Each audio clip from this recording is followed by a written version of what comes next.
नमस्कार, सी न्यूज भारत देख रहे हैं आप। मैं हूं अखिलेश पांडे। वक्त हो चुका है न्यूज आर का। यूपी में महिलाओं के साथ अत्याचार हो रहा है। ऐसा हम इसलिए कह रहे हैं क्योंकि एक बेटी फिर से बलि चढ़ गई है। यूपी के बाराबंकी में एक हैरान कर देने वाली खबर सामने आई है। पत्नी ने पहले पति को फोटो व्हाट्सएप की, इसके बाद फांसी लगाकर आत्महत्या कर ली।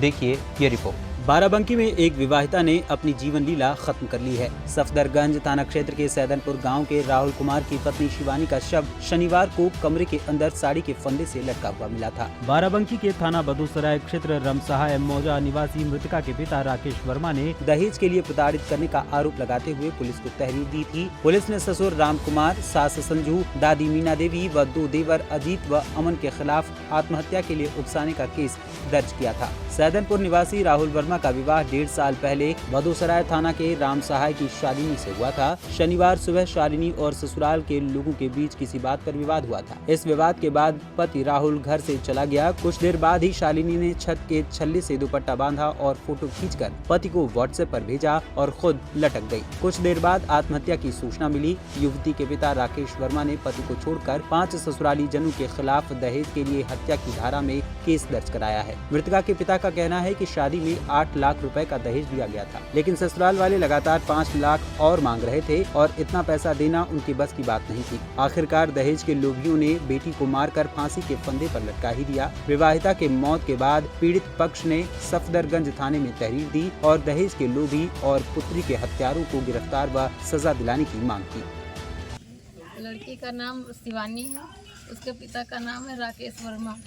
वो निवासी, उसका मायका है रमसहाय का थाना बदूसराय, और उसकी शादी सैदनपुर से हुई थी। सैदनपुर टोला राहुल के साथ में, राहुल सनाफ राम कुमार, उसके साथ में ये शादी हुई थी।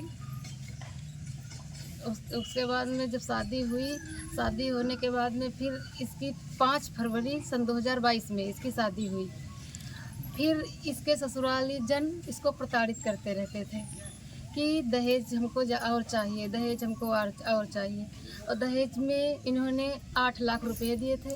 5 लाख रुपए की और डिमांड थी कि 5 लाख रुपए और दो। उस 5 लाख रुपए के लेकर प्रताड़ित करते रहते थे।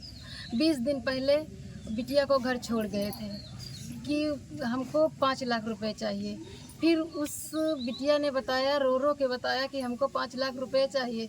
फिर पापा ने बोला उनके कि बेटा हम, फिर उसको किसी तरह से बोला कि समझा बुझा के फिर उसको घर भेज दिया। उसके बाद में फिर ये जो हुआ कि उनको सब जान से मार दिए, फांसी से लटका दिए उनके ससुराली जन। उसमें आरोपी हैं राहुल सनाफ राम कुमार, पति है उसका, और उसकी सास है संजू। उसके पति का नाम है राम कुमार और उसका ससुर है राम कुमार सनाफ लाल जी, और उसकी दादी है, और उसके 2 देवर हैं अमन और अजीत, वो दोनों देवर हैं। फिर इसीलिए सब प्रताड़ित करते रहते थे दहेज के लिए कि हमको दहेज चाहिए, हमको दहेज चाहिए।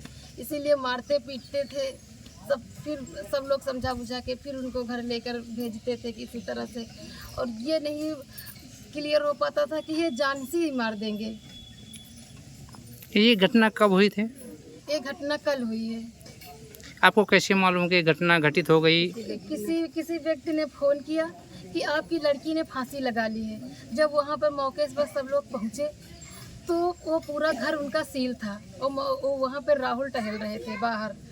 उसके बाद में फिर वहाँ पे पुलिस पहुँची, यहाँ की सफदरगंज की।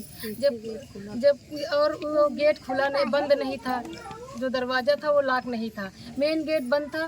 फिर उन्होंने सीढ़ी लगा करके छत के ऊपर जाल में, ताला वाला जाल था, उसमें फिर कूद के फिर उसके शव को उतारा, उसको फिर कब्जे में लिया। अच्छा, जो लड़की जो जिस स्थिति में थी वो फांसी की बात जो आप बता रही हैं, क्या रीजन लग रहा था कि वो फांसी खुद सुसाइड किया है कि उसके साथ ऐसी कोई हत्या की गई? क्या वारदात में? उसके साथ में सुसाइड नहीं की है। उसके सब चेहरे पे निशान थे, गले में भी निशान था।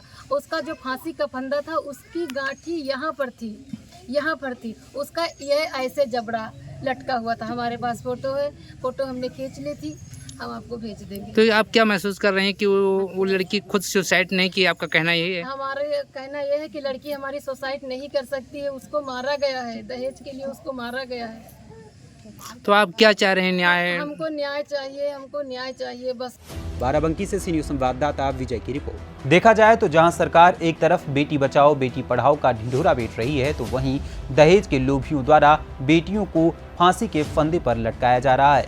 योगी सरकार लाख दावे कर ले, फिर भी अपराध और जुल्म समाज से खत्म नहीं हो पा रहा है। फिलहाल इस खबर में बस इतना ही। देश दुनिया की तमाम खबरों के लिए देखते रहें सी न्यूज़ भारत। हर खबर आपके साथ, आपके हाथ।